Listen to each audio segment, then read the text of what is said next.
3 نومبر 2022 کو پاکستان کے ex prime minister Imran Khan پر جان لیوا حملہ کیا جاتا ہے. یہ ایک اسیسینیشن اٹیمپٹ تھی جس نے پاکستان کے ساتھ ساتھ پوری دنیا کو ہلا کے رکھ دیا. Pakistan's former Prime Minister Imran Khan has been shot in the leg and wounded.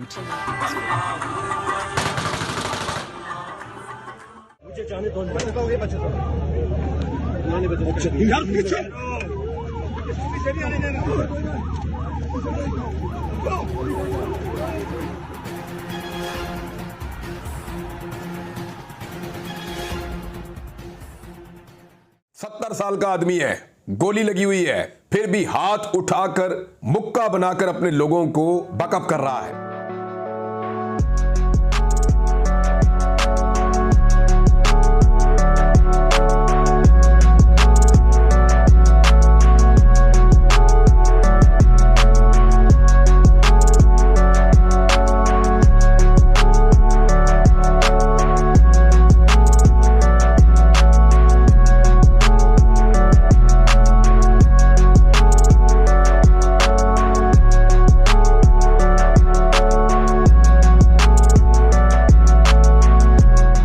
Do not let the fear of death come in the way of what you believe is your mission in life.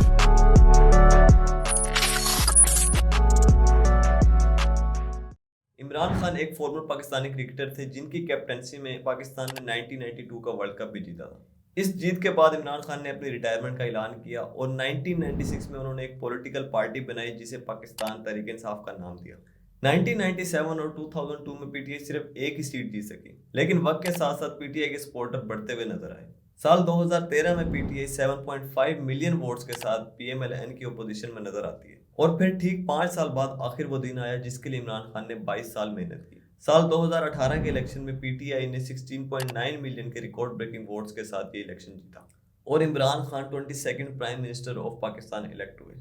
Imran Khan کی government میں صحت card, loans repayment, reduction of current and trade deficit اور 10 billion tree tsunami project جیسی progression دیکھنے کو ملی. لیکن April 2022 میں پی ٹی آئی کے الائنس کو توڑ کر نو کانفیڈنس موشن کی بیس پر عمران خان کو پرائم منسٹر کی سیٹ سے ہٹا دیا جاتا ہے, جو کہ پاکستان کی ہسٹری میں پہلی بار ہوا تھا.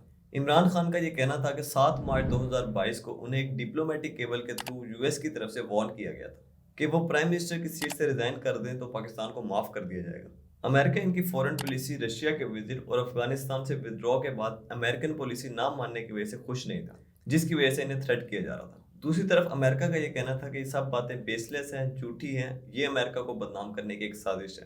اس کے علاوہ ایکسپرٹس کا یہ ماننا تھا کہ 2021 میں ہوئے ایک انٹرویو کی وجہ سے عمران خان کو ان حالات کا سامنا کرنا پڑ رہا ہے. You allow the American government to have CIA here in Pakistan to conduct cross-border counter-terrorism missions against Al-Qaeda, ISIS or the Taliban?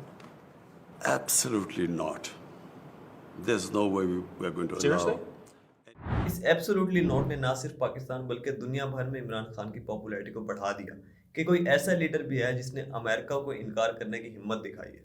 Russian ministry of foreign affairs کی اسپوکس پرسن ماریا زخرووا کا بھی یہی کہنا ہے کہ عمران خان کو امریکہ کی بات نہ ماننے کی سزا دی گئی ہے. دیکھا جائے تو پاکستان کی ہسٹری میں جس نے بھی انڈیپینڈنٹ فورن پالیسی یا پھر پاکستان کی بہتری کے لیے کچھ کہا یا کچھ کیا, اس پر یا تو کوئی کیس بنا دیا جاتا ہے یا پھر کسی ایکسیڈنٹ میں اس کی موت ہو جاتی ہے. سال 1951 میں لیاقت علی خان کی گولی لگنے سے موت ہوئی. اس کے بعد سال 1979 میں ذوالفقار علی بھٹو پہ کیس بنا کر انہیں بھی پھانسی دے دی گئی.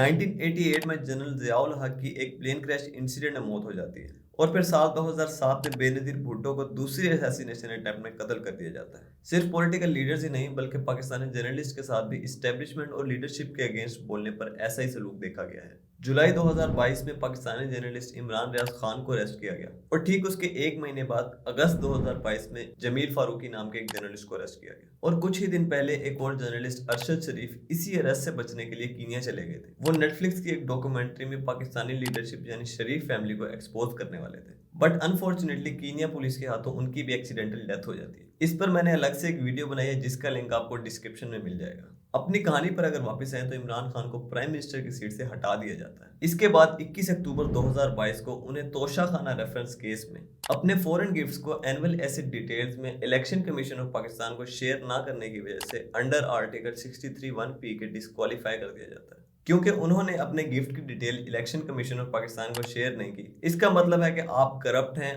आप बेईमान हैं, आपको इलेक्शन नहीं लड़ने दिया जाएगा।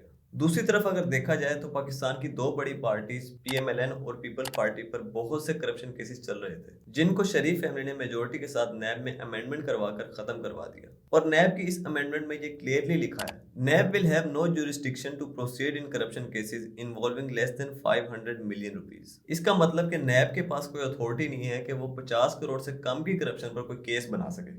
इमेजिन करें कि अब 50 करोड़ तक आप दिल खोल कर करप्शन कर सकते हैं, आपसे कोई सवाल नहीं पूछा जाएगा, कोई केस नहीं बनाया जाएगा। यहाँ पर इंटरेस्टिंग बात यह है कि ये कोई 2-4 केसेस नहीं थे, ये 50 केसेस थे, जिसमें prime minister of Pakistan Shahbaz Sharif का भी नाम था। इसी तरह यहाँ पर पाकिस्तान आर्मी की बात की जाए तो साल 2009 में former president and army chief Pervez Musharraf ने इंग्लैंड में 1.35 मिलियन ब्रिटिश पाउंड का एक फ्लैट खरीदा, जो कि पाकिस्तानी 20 करोड़ रुपए बनते हैं। जबकि रिटायरमेंट पर उन्हें आर्मी की तरफ से मिलने वाले फाइनेंशियल बेनिफिट्स की टोटल अमाउंट सिर्फ 2 करोड़ रुपए थी। इसी तरह पाकिस्तानी 3 स्टार जनरल और x CPEC chairman Asim Salim Bajwa की बात की जाए तो उन पर 99 ऑफशोर कंपनीज का इल्जाम है, जो कि उनके भाई और उनकी वाइफ के नाम पर है। यहाँ पर इंटरेस्टिंग चीज ये है कि उनके भाई नदीम बाजवा, जिनके नाम पर ये कंपनीज हैं, वो इससे पहले सिर्फ एक पिज्जा डिलीवरी ड्राइवर थे। इसके बाद पाकिस्तान आर्मी की बात की जाए तो अकॉर्डिंग टू एशिया टाइम्स सिर्फ 3 सालों में यानी साल 2016 से 2019 तक पाकिस्तान मिलिट्री बिजनेस $20 बिलियन से ग्रो करके $100 बिलियन को क्रॉस कर जाता है, जो कि CPEC के पूरे प्रोजेक्ट की कॉस्ट यानी 62 बिलियन से डबल है। इसी तरह बात करें तो leading defence analyst Ayesha Siddiqa, जो कि एक राइटर हैं, वो अपनी किताब इनसाइड पाकिस्तान मिलिट्री इकोनॉमी में लिखती हैं कि पाकिस्तान आर्मी की पोजीशन में 12% ऑफ पाकिस्तानी लैंड है, जिसमें से 2/3 सीनियर मिलिट्री ऑफिसर्स ओन करते हैं। अपनी कहानी पर वापस आए तो इमरान खान 25 अक्टूबर को एक लॉन्ग मार्च का ऐलान करते हैं। इस लॉन्ग मार्च में पब्लिक की तरफ से इमरान खान को भरपूर सपोर्ट देखने को मिलता है कि तब ही 3 नवंबर को इसी लॉन्ग मार्च के बीच वजीराबाद में इमरान खान पर फायरिंग की जाती है। इमरान खान की टांग में 4 गोलियां लगती हैं, बट फौरी रेस्क्यू ऑपरेशन की वजह से सिचुएशन अंडर कंट्रोल रहती है। उसके बाद बुलेट प्रूफ कार में उन्हें शौकत खानम हॉस्पिटल लाहौर ले जाया जाता है। इस फायरिंग से करीब 14 लोग इंजर्ड होते हैं और अनफॉर्चुनेटली एक स्पॉटर की on the spot he death हो जाती है। पुलिस एक सस्पेक्ट को अरेस्ट करती है और इस इंसिडेंट के 2 से 3 घंटों के अंदर ही सस्पेक्ट की एक वीडियो वायरल होती है, जिसमें वो कन्फेस करता है कि ये फायरिंग उसी ने की। मारने की कोशिश की, पूरी मारने की कोशिश की कि मैं इसको मारूं, सिर्फ और सिर्फ इमरान खान को और किसी को नहीं। इस वीडियो के बाद पब्लिक और पॉलिटिकल पर्सनैलिटीज की तरफ से बहुत सारे सवाल देखने को मिलते हैं, जिनमें से एक बड़ा सवाल ये था कि जब फायरिंग हुई तो एक फुल बर्स्ट किया गया था। इसके बाद जब उसे अरेस्ट किया गया तो उसके पास सिर्फ एक 9mm पिस्टल थी और एक 9mm पिस्टल से बर्स्ट फायर नहीं किया जा सकता। फिर एक सीनियर जर्नलिस्ट हामिद मीर अपने एक ट्वीट में सवाल करते हैं कि एक 6 गोलियों वाली पिस्तौल से 14 लोग कैसे जख्मी हो सकते हैं। दूसरा सवाल जो मोस्टली सपोर्टर्स की तरफ से देखने को मिला वो ये था कि फायरिंग क्लिप और वो क्लिप जिसमें सस्पेक्ट ने कन्फेस किया, दोनों में उसके कपड़े अलग थे। और फिर इमरान खान के साथ कंटेनर पर मौजूद हमाद अजहर भी अपनी ट्वीट में एंग्रीली लिखते हैं कि लॉन शूटर माय फुट, यानी सस्पेक्ट एक से ज्यादा थे और फायरिंग एक जगह से नहीं बल्कि डिफरेंट डायरेक्शन से की गई थी। और फिर इमरान खान अपनी सेंसेस में आते ही पार्टी मेंबर असद उमर के थ्रू एक स्टेटमेंट देते हैं कि इस असैसिनेशन अटेम्प्ट के पीछे प्राइम मिनिस्टर शहबाज शरीफ, इंटीरियर मिनिस्टर राणा सनाउल्लाह और मेजर जनरल फैसल का हाथ है। और उन्होंने कहा है कि 3 लोगों के ऊपर मेरा यकीन है कि जिन्होंने ये सब कुछ करवाया है, और वो 3 लोग जो हैं वो शहबाज शरीफ हैं, वो राणा सनाउल्लाह हैं और वो मेजर जनरल फैसल हैं।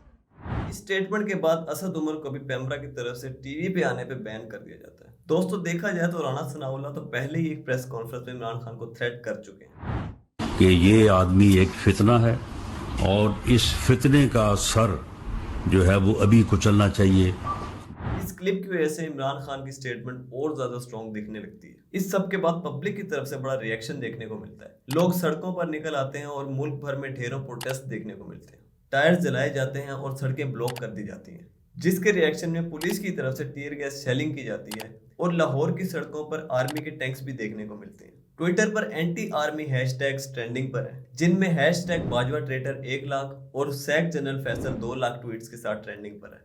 इसके साथ साथ हैशटैग इमरान खान हमारी रेड लाइन है 6 लाख ट्वीट्स के साथ ट्रेंडिंग पर है। पेशावर में प्रोटेस्टर्स ने कॉर्प्स कमांडर हाउस के बाहर आज़ादी के नारे लगाए। इसके अलावा पाकिस्तान भर में प्रो इमरान खान और एंटी गवर्नमेंट स्लोगन्स भी देखने को मिलते हैं। इसके साथ साथ बहुत सी लोकल और इंटरनेशनल पॉलिटिकल और सोशल पर्सनैलिटीज भी इस इंसिडेंट को कंडेम करती हुई नजर आती हैं। Human rights commission of Pakistan की तरफ से ट्वीट की जाती है कि इस इंसिडेंट की ट्रांसपेरेंट इन्वेस्टिगेशन होनी चाहिए और स्टेट की यह जिम्मेदारी बनती है कि वो हर पॉलिटिकल पार्टी को सिक्योरिटी प्रोवाइड करे। कैनेडियन प्रेसिडेंट जस्टिन ट्रूडो भी अपने ट्वीट में कंडेम करते हुए कहते हैं कि ऐसे वायलेंस की हमारी सोसाइटी या डेमोक्रेसी में कोई जगह नहीं है। फवाद चौधरी ट्वीट करते हुए कहते हैं कि ये एक वेल प्लान्ड असैसिनेशन अटेम्प्ट थी। ये 9mm के फायर नहीं थे बल्कि एक ऑटोमेटिक वेपन का बर्स्ट था। यहाँ पर एरिक एम्बलर का एक कोड याद आता है, The important thing to know about an assassination or an attempted assassination is not who fired the shot, but who paid for the bullet. अब सवाल ये उठता है कि who paid for the bullet? इसका जवाब तो तभी सामने आएगा जब इस इंसिडेंट की एक प्रॉपर ट्रांसपेरेंट इन्वेस्टिगेशन की जाएगी। दोस्तों, ये प्रोटेस्ट और लॉन्ग मार्च कामयाब होगा या नहीं, ये तो वक्त ही बताएगा। लेकिन कब तक अमेरिका और एस्टेब्लिशमेंट ये डिसाइड करते रहेंगे कि पाकिस्तान को कौन और कैसे चलाएगा। That is all from my side। Video अच्छी लगी हो तो लाइक करें। इसी तरह की और पॉलिटिकल इश्यूज पर वीडियो देखने के लिए हमारे चैनल को सब्सक्राइब करें। Bye bye.